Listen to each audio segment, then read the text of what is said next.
Hello. Did you know it's 3 months until Christmas Eve? That just made me think about how far I've come this year and what's happening, and there's lots of things I'm really looking forward to.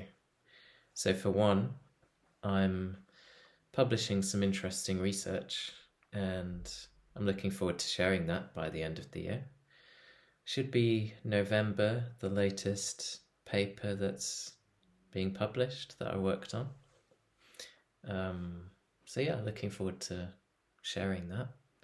And I'm also taking things further with how I manage. I don't know if manage is the right word because I don't have any visible disease, but how I manage a future recurrence before it happens. Meaning how I take precautions to assess risk through a novel blood test, which I'm going to be, or I should be having in the lab.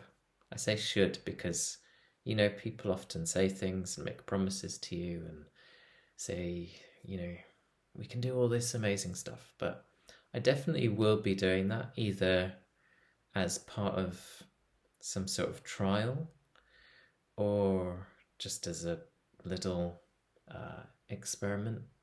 I'll be one of the data points. Or in the worst possible scenario, I'll have to pay for at least some of the cost.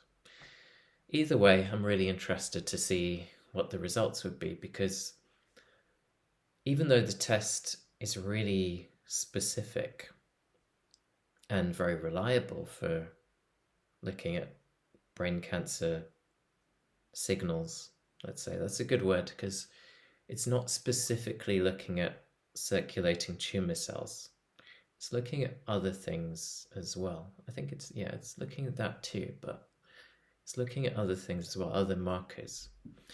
And so it's a very specific test because it's been able to, in the trials that have been done, and they're quite substantial on quite a lot of patients who already have brain tumors in this case, it's been able to reliably diagnose reliably say that state that there's disease, and also reliably able to identify what type of tumor there is.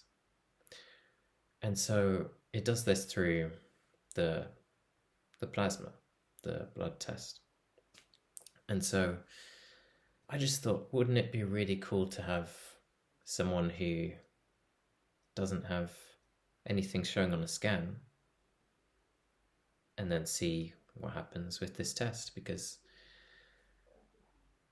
the potential of the test is that it can identify these signals. I use that word again. even if it's maybe not appropriate or maybe appropriate, I don't know. It's able to identify that signal. And even if it's a low signal, because the specificity and reliability has improved so much over the years with these tests, it can potentially assess whether there is likely to be an occurrence a long way down the line. I say a long way, it could be like, I don't know, months or maybe a couple of years, but that's something I'm not sure is completely established, but it's one of the aims of the test. And so I think it would be pretty cool to have that test. Even if it's maybe, I don't know what the degree of false positivity would be. I'm not sure. I don't think, judging by the results on all these patients, I don't think it would be that high. So even if there is a small signal, what would I do? That's the question. So when you're able to visualize disease on a scan, there's already likely, even if it's a smidgen of enhancement, if that's disease, because it's ambiguous, it could be many things, including brain damage, epileptic activity, migrainous activity, all these things. If it's showing like a speck of disease, that's already trillions of cells. So say if there's nothing showing, but you have, let's say, subclinical disease, you have something you can measure in the blood that's consistent with the imaging, if there is disease. And so if that shows up for me, because I've had another scan and it doesn't show anything, I had that recently, if that shows something for me, then the thing I would do is, in my case, maybe go on like just a long fast and then retest, because that would just be such a cool experiment, and it would take a load off my mind just for the future, because I have been quite negatively minded in the past with this, thinking, oh, it's going to come back at some point, I'm pushing my luck. But with this, it takes some of that anxiety away. I've had conversations with people where they think, oh, don't you think this test would be anxiety inducing? But I don't know, just for me, it's not. Maybe it would be for someone who has no history and who thinks, I can't do anything about this. But yeah, the advancement of these kind of tests, to me, is really cool, because it's really gathering a pace now. And the other thing that's quite cool is that this year I've noticed the biggest improvements in my health in general, and also my tolerance to exercise and daily life and stress. And it's something I'm really celebrating and enjoying at the moment. And just, I'm so thankful to have so many things to look forward to in my life, and to be finally doing the kind of research that I want to do, that's impactful and that's focused on the cancer. Because the funny thing about it is that from that progress, I'm actually thinking less about all these things, and I'm enjoying my life. And I've gotten kind of addicted to running, not in a way that I run for hours and hours. It's more the frequency. And I'm enjoying taking in the scenery and being in nature. And actually doing that has improved my fitness levels more than if I was to see it as like a chore or something I need to do, or if I wasn't enjoying it. And so that's been really cool. And having lots of walks in nature, and just allowing myself to enjoy spending time doing what I like to do. And I have still been working hard doing other things, but I'm doing it in a way where I think, this is what it is. I don't need to stress about things that aren't important.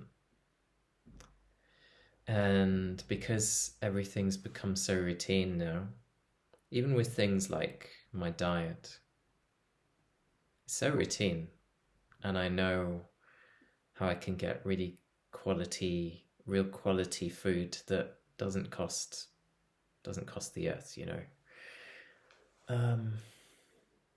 And you develop relationships. So if you go to, say, like a local butcher or a farmer's market, you can develop relationships with people, and you get to talking, and everyone has a story, and they get really interested when I start to talk about these things and about my story. And I don't always just open with that. It just kind of happens. Because it used to annoy me a little bit. It's like, oh, talking about this again. And am I being identified by this thing? Has that become my identity? But actually, I've become so much more than that, and I'm focusing on personal development. And I'm meeting lots of new people, making new friends.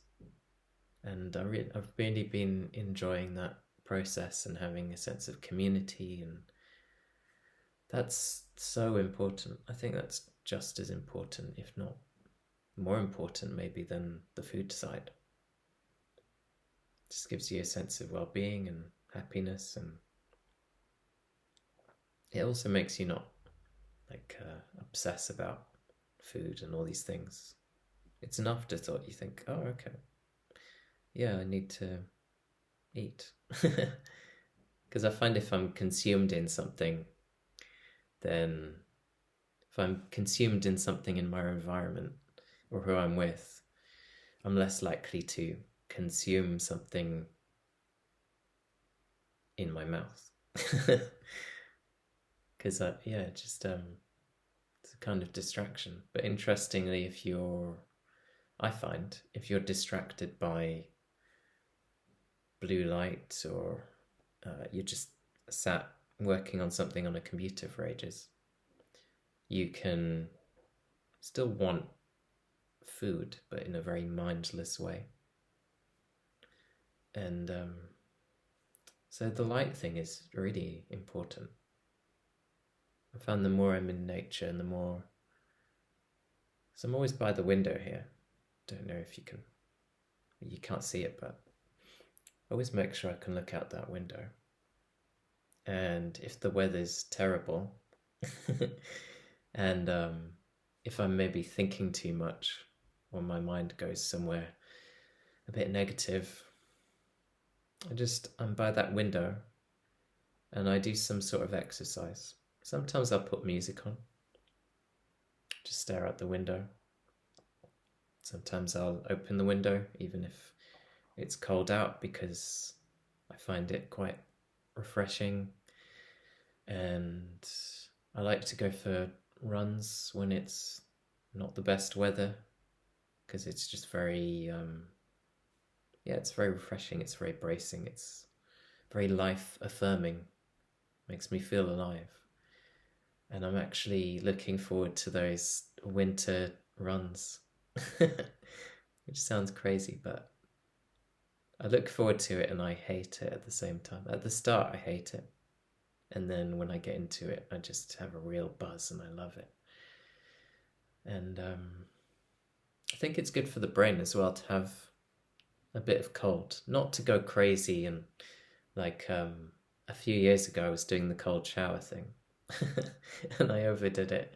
And I went too fast with it. I didn't gradually go in. And it was just horrible. And I was forcing myself to do this. And I was thinking, why am I doing this? Because especially if you have a history of any kind of epilepsy or brain injury, it's best to gradually go into these things. I see people in similar situations to me. They've had either a traumatic brain injury, or they've got epilepsy, or they've had some history of a brain tumor. They're going all in with these things, like the Wim Hof breathing and the cold immersion, and these are good things, but in the right, doing it in the right way. And you have to be extra cautious and mindful when you've got this kind of history. So everything I do has been very gradual, and with a lot of neurofeedback to think, okay, what's this doing? How is it helping me? How could it not be helping me? Why am I feeling worse doing this if it doesn't work out? And what can I learn from it?